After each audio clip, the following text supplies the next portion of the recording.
all things post-colonial. You have to go to the colonial to understand the post-colonial. And so I will start with the colonial. And both, I think what we have is a certain um, political, economic emasculation of the Bengalis in the colonial era. So you have Bengal, which is the first bit of Asia to be colonized, and it is the bit of Asia that is continuously colonized from Mhm. 1750s all the way to 1950s until British leave South Asia. Whether South Asia is decolonized or not is, of course, a different question. Um, and in this time, and I've written about this elsewhere, the cultural domain becomes the kind of domain of um, for the Bengali to show their mastery. Mhm. So the cultural the culture becomes a kind of compensatory space for the particularly the Bengali Bhadralok. Mhm. And this coupled with on the British labeling Bengalis as effeminate and all the rest of it, you have again in the cultural domain largely a repeated invocation of Bengali masculinity. Mhm. This you see from in children's literature. You see this in Shankar giving up a life of relative comfort in a jute mill and going off as a station master in East Africa. This is the Mountain of the Moon or Chander Pahar. You see Mhm. Bengali doctors going to Southeast Asia, then Moronet Donkabaji, Hiremanik Mhm. Jolly.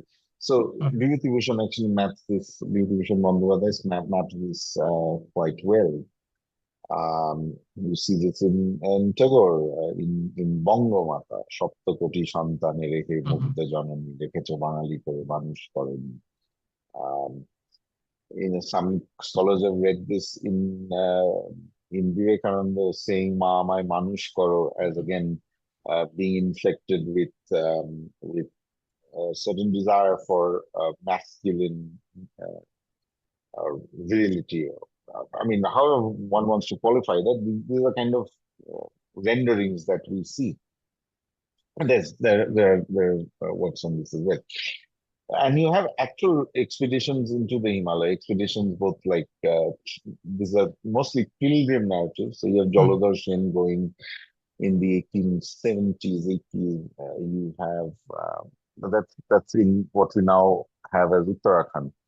Uh, Ramananda Bharati is someone who goes to Tibet in 1890s, and he writes about it in a Bengali monthly, which gets interrupted following his demise, and then it's later collected by Leela Majumdar, another very famous writer, who is her great granddaughter, great grandniece, that, with the help of Uma Prasad Mukhopadhyay, and is published as Himaranya, Forest of Mhm. Snows. Um, you also have monks of the Ramakrishna Mission order going, or at least attempting to go. Swami Mhm. Akhandananda tries to go to Tibet, but then stops in Garhwal and comes back, I think because of ill health. Swami Abhedananda, they're both direct disciples of Ramakrishna and are the founding figures of the Ramakrishna order. He goes to Tibet and he writes about it. Mhm. Um, and this following partition, now, as you said, following partition, the importance of um,